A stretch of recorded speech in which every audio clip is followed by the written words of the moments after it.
And that goes down as a pass ball on the catcher. Yeah, absolutely. Tostado honestly should have picked that up. He was right in front of it, blocked it well, and just skipped right away from his glove. Almost trapped it, but didn't. And that allows Gomez to advance over to second. 2-2 down to Mahaffey.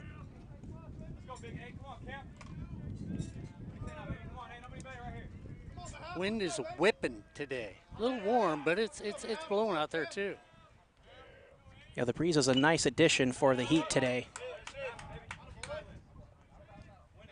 That one fouled off. So Mahaffey battling here. Only the second batter to come up here today for Orange Coast. Gomez with a conservative lead off of second. Sealy checks him.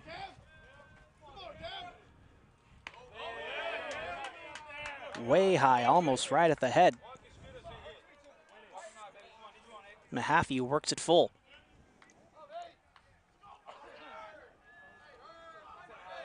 Gomez leads off on second, Mahaffey at the plate. And the right fielder, Arboleda, on deck.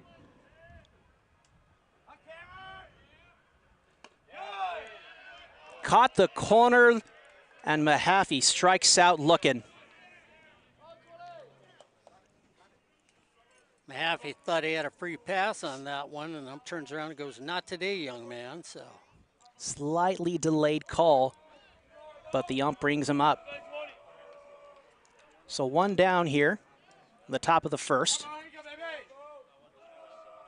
One runner on second, and here comes Kerry Arboleda.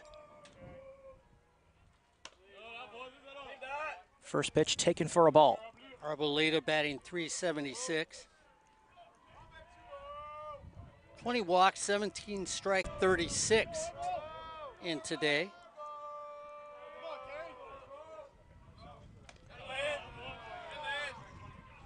Next pitch is high as well.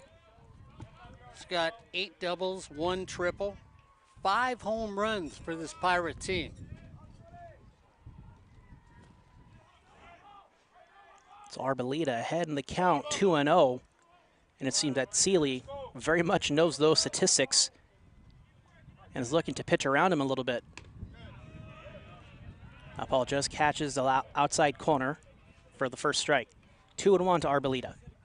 Not only does he drive in runs, but he scores runs also for this Pirate team. He's got 41 runs this season. So a good, well-rounded offensive player for Orange Coast College. And that's really the type of player that you want in the 3-hole. Popped up. Calling for it is Rosales. And he rings it in.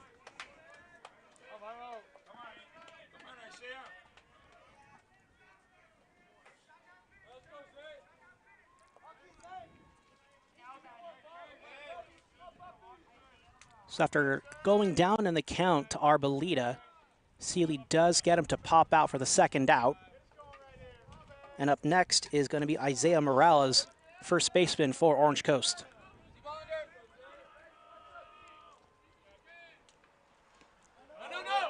First pitch in the dirt, but blocked by Tostado. Isaiah batting .367. He's got 20 RBIs this season. Also somebody that's got a home run. 3 triples, 8 doubles. So you look at his slugging percentage of .556 and you know why. Second pitch taking for a strike, and wind is kind of dying down a little bit. Still blowing consistently, but not as hard as it was. And he's got a nice little alley to the right of Toigo there. And a nice little left-handed, right-handed pitcher matchup in his favor.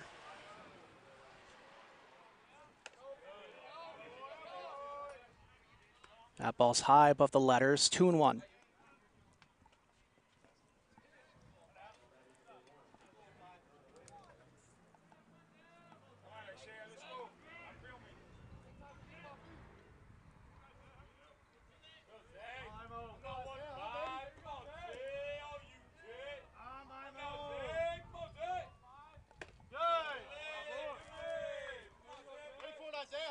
Gave him a little brushback music on that one.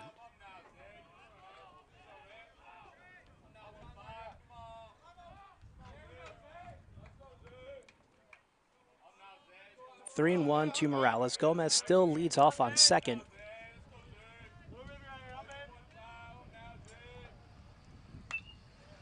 It's going to be fouled back, so count is full now to the first baseman. Noah Carliner plays a deep first base for the Cypress team. He's on the skin of the infield and outfield. Not to be outdone by Eddie over at second, who's on the outfield skin. Yeah, both Carliner and Akopian playing deep. Morales makes contact, and tracking it down is Ryan White. So that wind definitely played a factor there as that ball started to carry out in left field. But Ryan White for Cypress managing to bring it in, record the final out for the top of the first.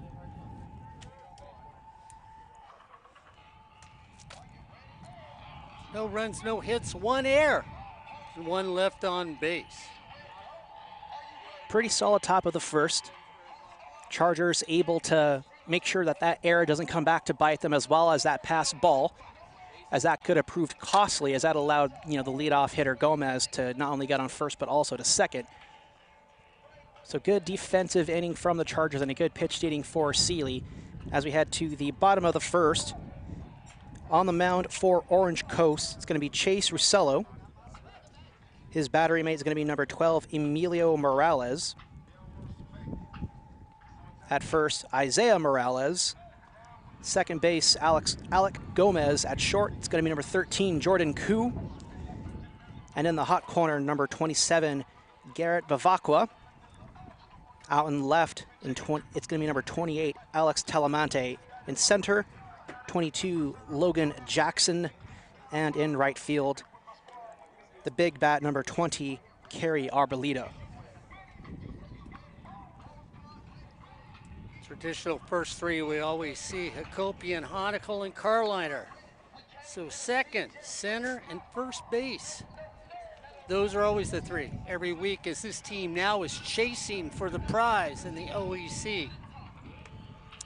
Cypress a half game out. Like we said, the first two in the conference make the playoffs.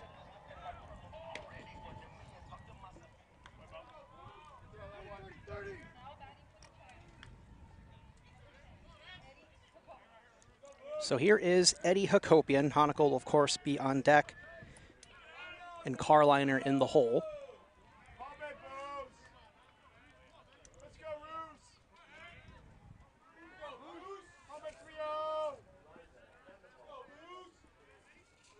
And Hakopian batting .451 this season so far, takes first strike.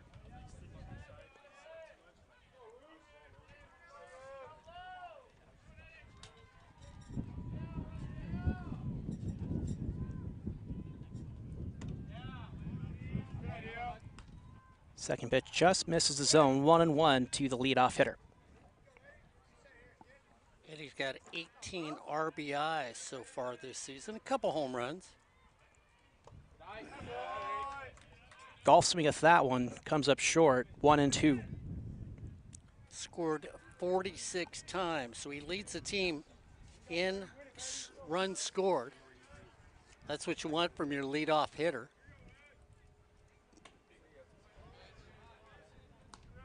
How many runs you said that he had?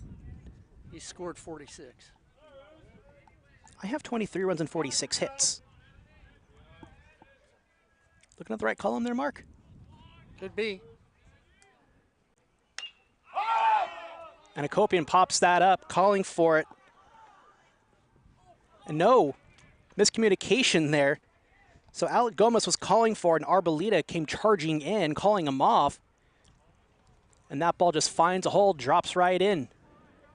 So we'll start off with an error for Orange Coast College. Yeah, that was an easy pop-up, and honestly was, second baseman's ball all the way. And I don't care how good you are of an outfielder, if you have to charge all the way to where the dirt meets the grass, that's not your ball.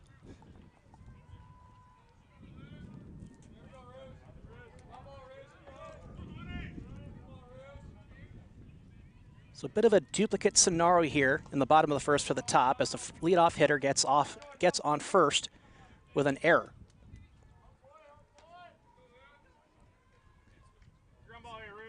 Arboleda shallow in right field. Could be because of the wind. So here's Luke Honicle, lefty on lefty. Checks his swing, but the umpire rules that he foul tip, so that'll be a strike. 1-1 to the center fielder. Well, if you talk to the Orange Coast coaches, he went around, which he did. He broke the strike zone.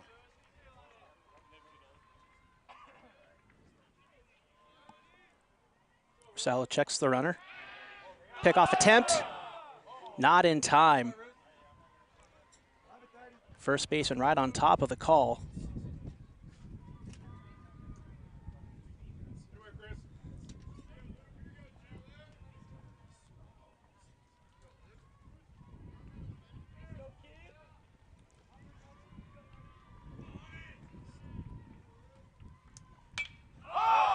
Honicle makes contact, pops it up. Calling for it is Koo, and he records the out.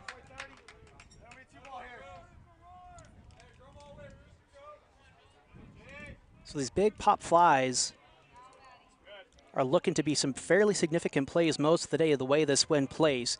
It's definitely going to get into the players' minds because, like, well, they'll have to, one, battle the sun, and two, battle the wind. Carliner makes contact going down the left field line. Chasing is Bavacqua. Did it go out of play? And made a catch. Bavacqua able to track it down and record the out. Actually, no, that was Koo that tracked it down.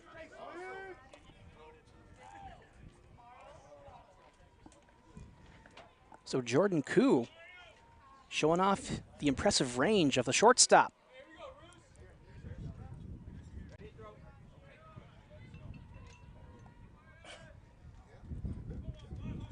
Koo has a fielding percentage of .981 when he's over at shortstop. So that pop-up is going to bring up the catcher, Mario Tostado. Runner on first, 2 out.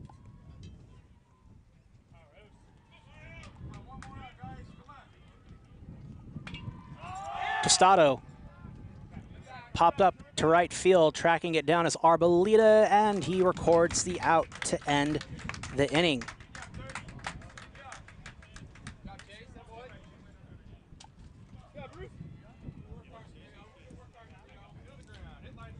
So the same thing as we had for Cypress. No runs, no hits, 1 error, 1 left on base as we head for the second.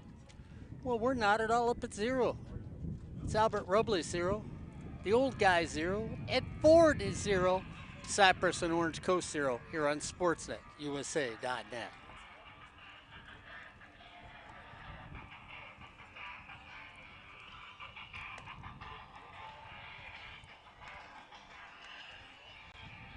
You know, I was telling the coach for Cypress, I was saying, you know, I was looking at something the other day and I thought I'd start my own baseball team.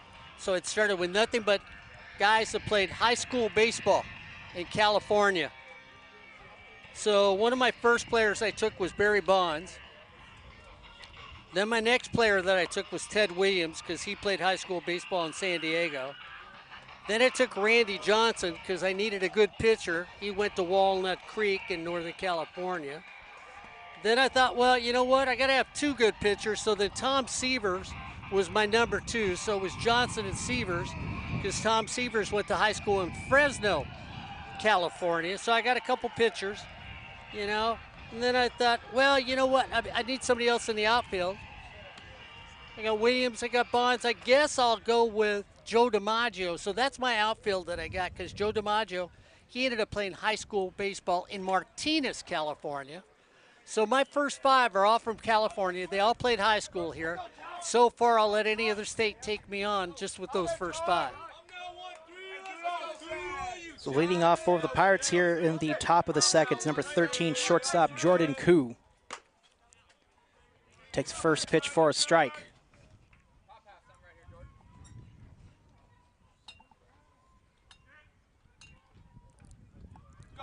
Koo hitting .333 this season. Little high. At home trying to find another state to take on my first 5 players from California high schools.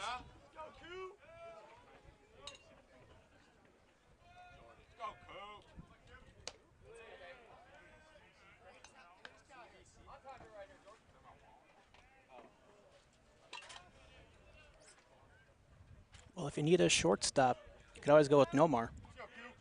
I could. Koo, chopper, Carliner takes it.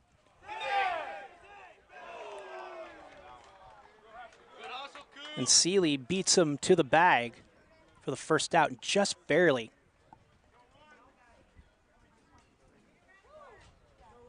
Nice little 3-1 play. Yeah, beat him by about 2 feet on that one.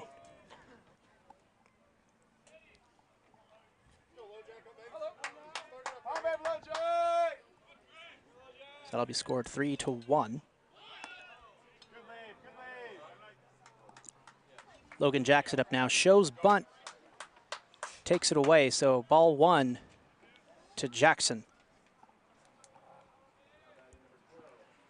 338 so far this season, 558 slugging percentage when you look at Jackson. 4 doubles, 2 triples, and 3 home runs this season.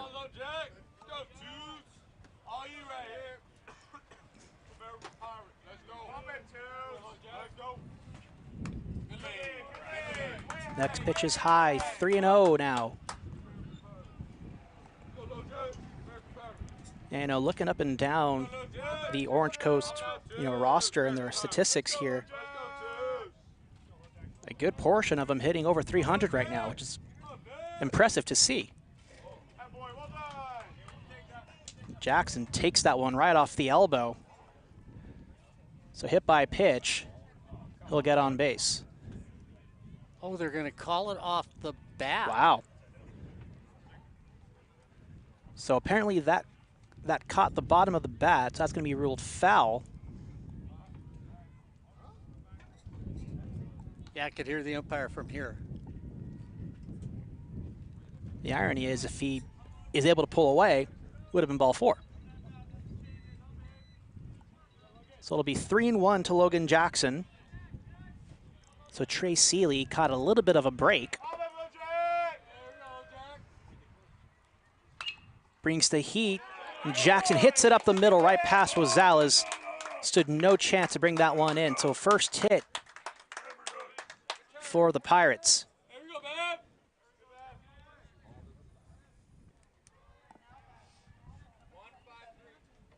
So here's number 27, the third baseman, Garrett Bavacqua.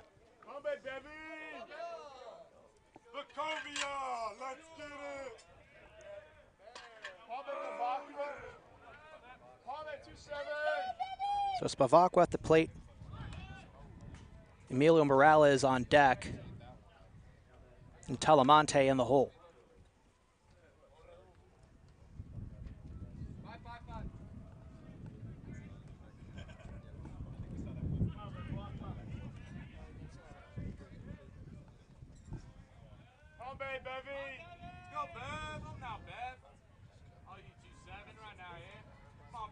It's the 0-1 pitch. Fouled off, 0-2 to Bavacqua. Hey boy, come on, 2-7.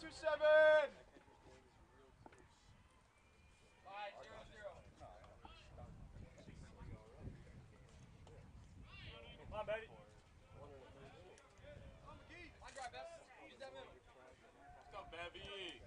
Here we go, babe. Jackson, nice little lead off of first. Jackson takes off, felt, well, it grounded down the first baseline. Carliner fields it, records the out at second. No. He's in front of the base. And they're going to call obstruction. And in the baseline.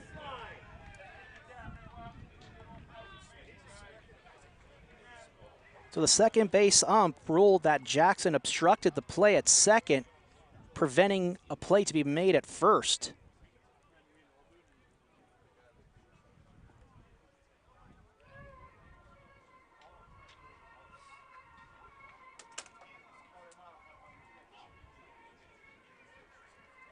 So head coach for the Pirates going to make his case. In the baseline. Come on, Blue. In front of the base. But the umps have already made their decision, so that does end the top of the first. I can say anything I want. I have an opinion.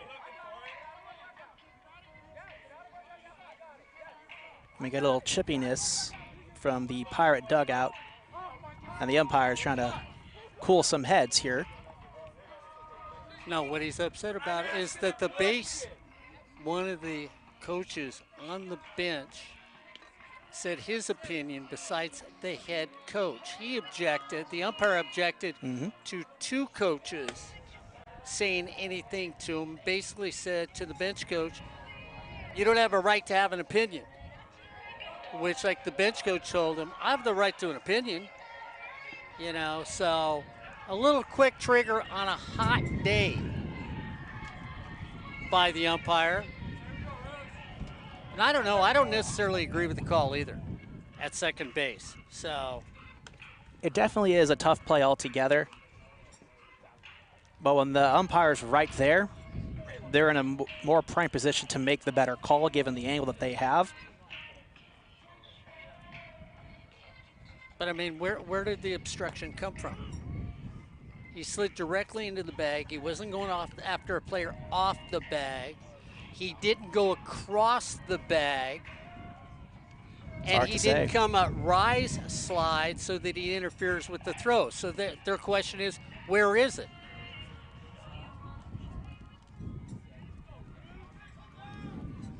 That's something we'll probably try and get some clarification on later in the game. Well, you can go ask the umpire. I'll start your car for you. And when you come out running, just, you know, let me know that I'll see you this Saturday when you run and he's chasing you. So leading off for the Chargers here is going to be number 23, Brendan Harris, the DH for today. Swings through the first pitch for strike one. On deck is the left fielder, Ryan White, and in the hole, number 17, Dean Toigo.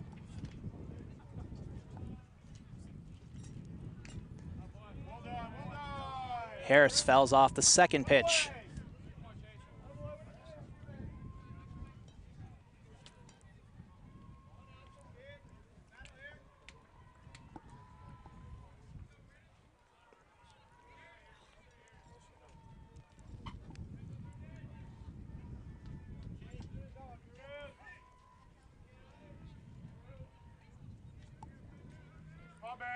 Purcell gets the call, 0-2 pitch in the dirt. And that makes contact with Harris. So that's going to put the leadoff runner on for the Chargers here. Let's go, Chase.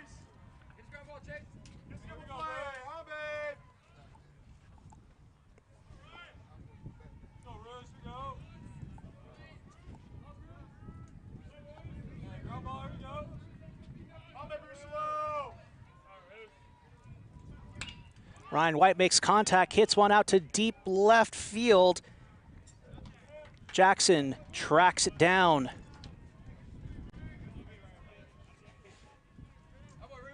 The wind is whipping and howling here today. It's going about right to left. Guaranteed, Mark, if the wind was blowing out to center like it had been in the past couple of games, that ball's clearing the fence. Yeah, really, it's a right to left breeze right now.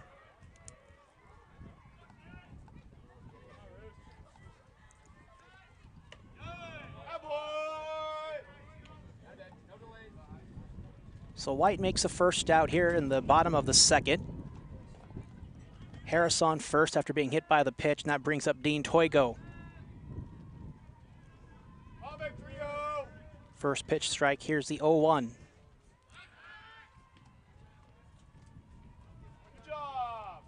Harris looked like he was about to take off, draws the attention of Russello. Goes for a pickoff attempt, but that does come up short. Swings through a high fastball, 0-2 to Toigo.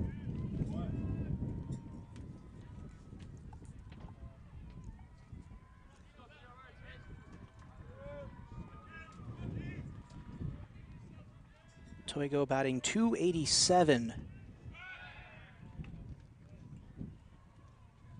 Harris taking a nice lead off of first, but leaning back towards first. Pretty much ready to run on contact, but not ready to run for second for a steal. Does not want to get picked off.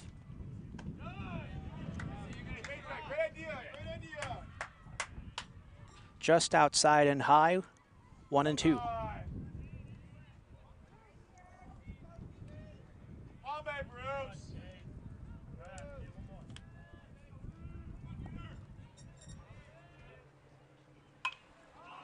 Toigo makes contact. Big pop fly to right.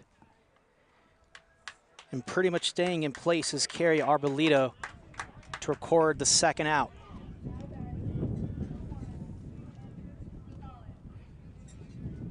So the wind definitely caught that one and killed the ball right in its track, as Arbolita didn't have to do much of anything to make that one.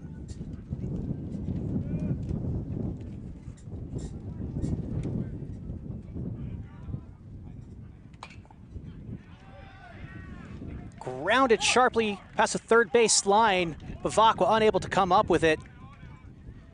It's going to be a stand-up double for Rosales.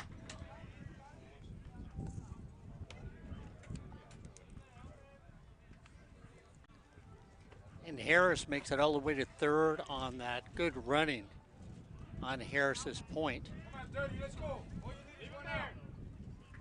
So now both teams have one hit in this game so far. Runners on first and second, 2 out. That brings up the third baseman, Cade Leifer. Chopper up the middle. Fielded by Koo. Not in time. He's safe. Play at the plate. And he is out.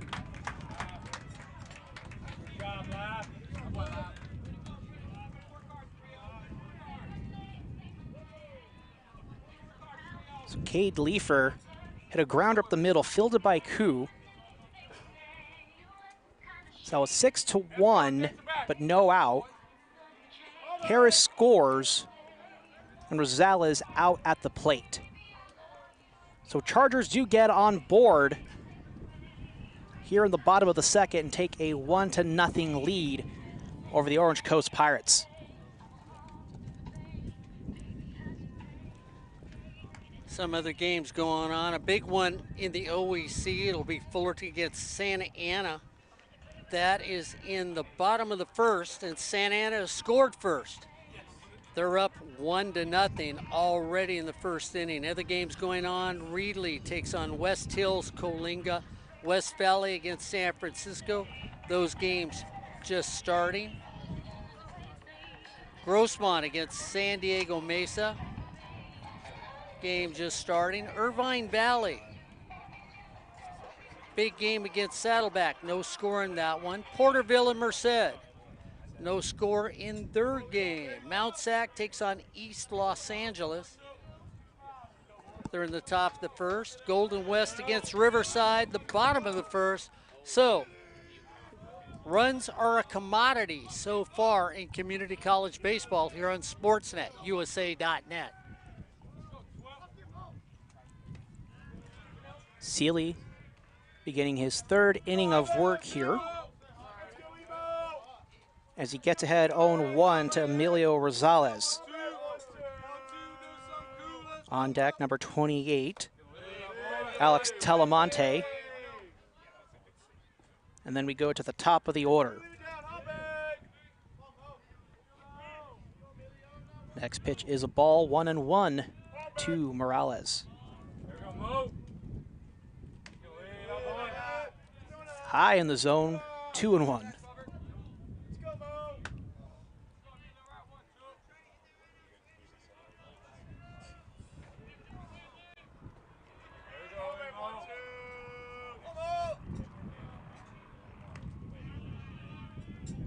Finds the zone there. Count is even, 2-2.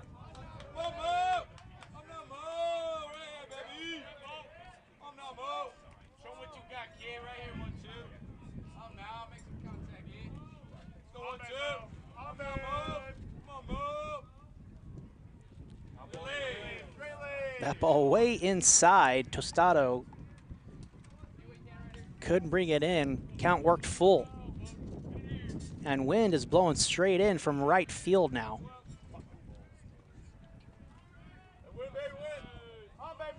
You can definitely see that we've got some different angles of winds. That one's fouled down, like grounded down the third baseline, fielded by Leifer. Records the out at first.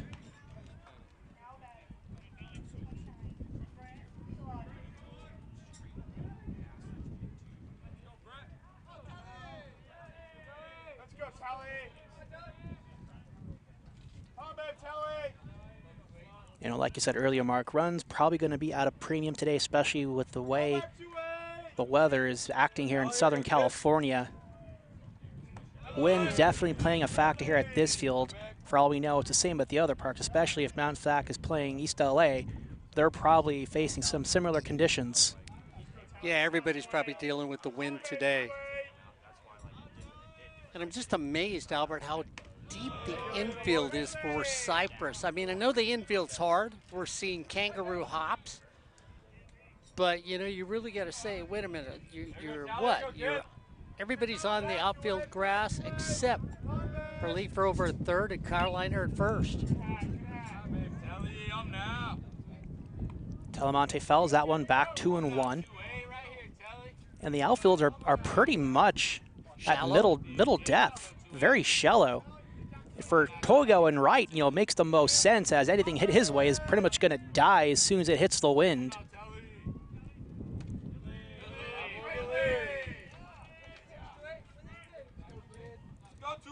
Yeah, if we get this win Saturday when Cypress takes on Palomar, it should be an interesting game in softball here on sportsnetusa.net.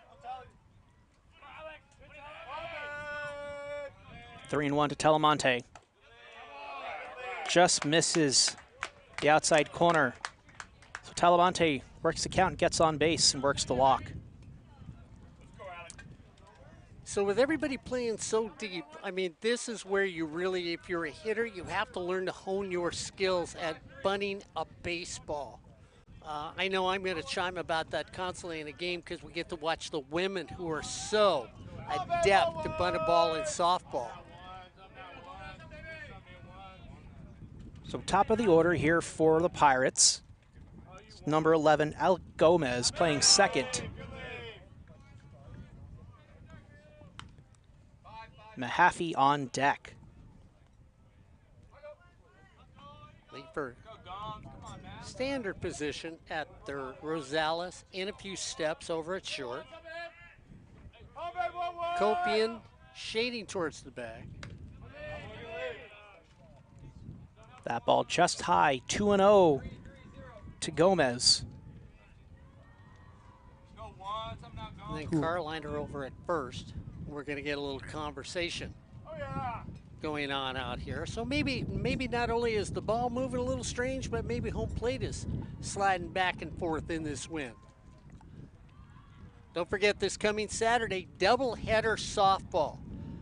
It is a game that if you can make it out here, you want to watch. It's going to be Brad's team, Cypress, taking on Palomar. I looked at Palomar's information the other day, and if Ed Ford had his headsets on, Ed, I got to tell you, I looked at a Palomar softball team, and just my breath was taken. I know Ed and Corey looked at me when I was talking about Lisa down at Santiago Canyon, made a mistake on the ERA, but I looked at the first two pitchers for Palomar.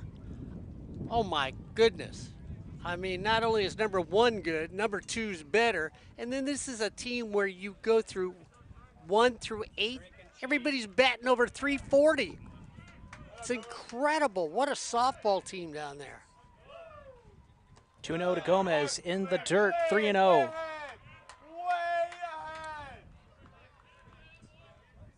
So Gomez definitely in a hitter's count. Reached on an error back in the first.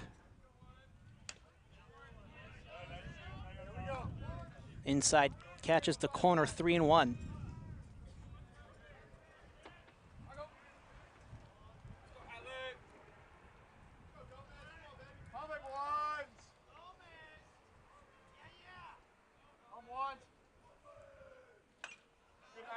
Fouled back, 3-2.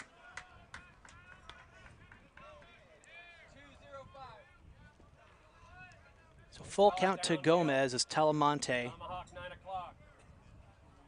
dances eagerly off of first.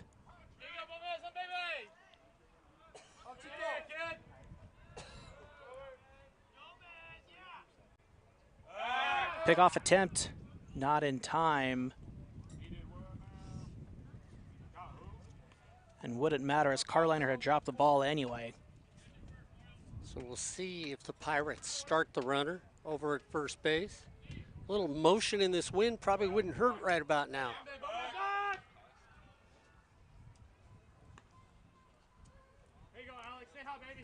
Little quick pitch of a pickoff attempt. Trying to catch Talamonte off guard. Talamonte goes and the payoff pitch is fouled back.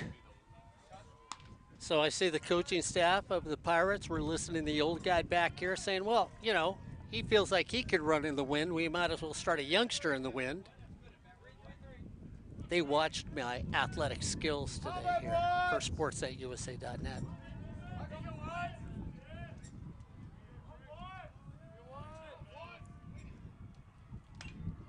Fouled back again.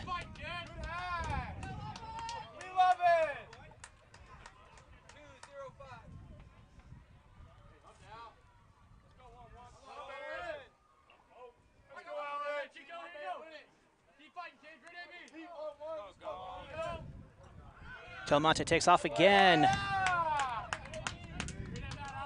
And another pitch fouled back. So Gomez battling at the plate. Trying to make the most of a possible hit and run.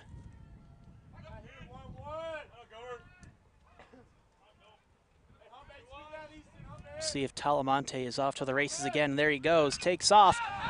Drill to deep right. Tracking it down is Toiga, records he out. We'll see if they can double him off at first. No, not in time.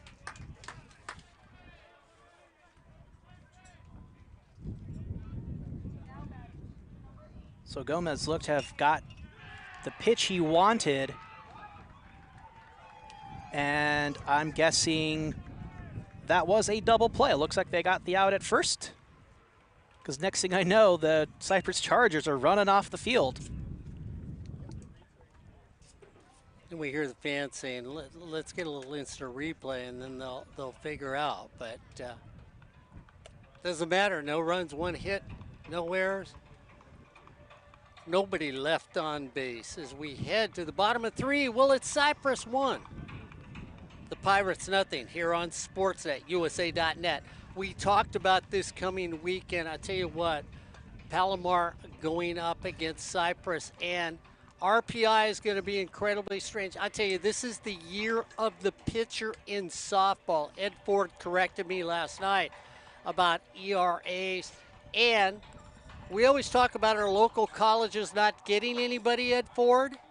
Well, the pitcher at Imperial Valley, who's having a phenomenal season, had conversations with a college over in Orange County that we know as Cal State University Fullerton. She's got a connection over to that team right now. And so she had her first conversation. So we'll see if finally one of our local colleges gets a star quality pitcher from community college softball that can make him take that next step on the NCAA level. Don't forget, those games Saturdays start at 12 here on sportsnetusa.net, followed by game number 2. And whoever walks out of Cypress on Saturday with a double dipper, well, their RPI is going to soar and get them ready for the playoffs here on sportsnetusa.net.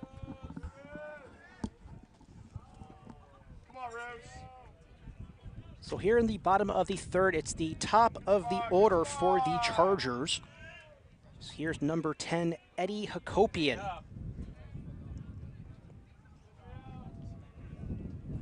Reached on an error back in the first inning. Shows bunt, takes it back, 2-0. That sort of looked like a waltz step, didn't it? I mean, it was dip, dip, out and in. 1, 2, cha-cha. Grounded down third baseline, foul. How hard is that dirt in front of home plate? I mean, it's just incredible. Pound it into the ground and watch it bounce. Grounded down third baseline again. Just foul. Looked good for a minute, and then just eked past the third base side. 2-2 to Hakopian.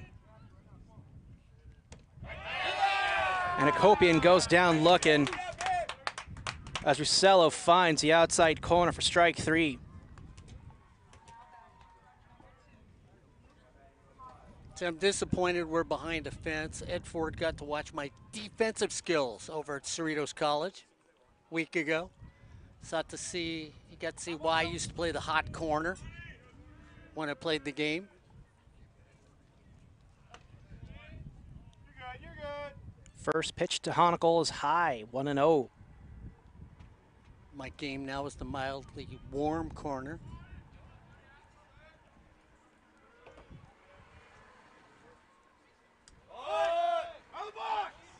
Honacle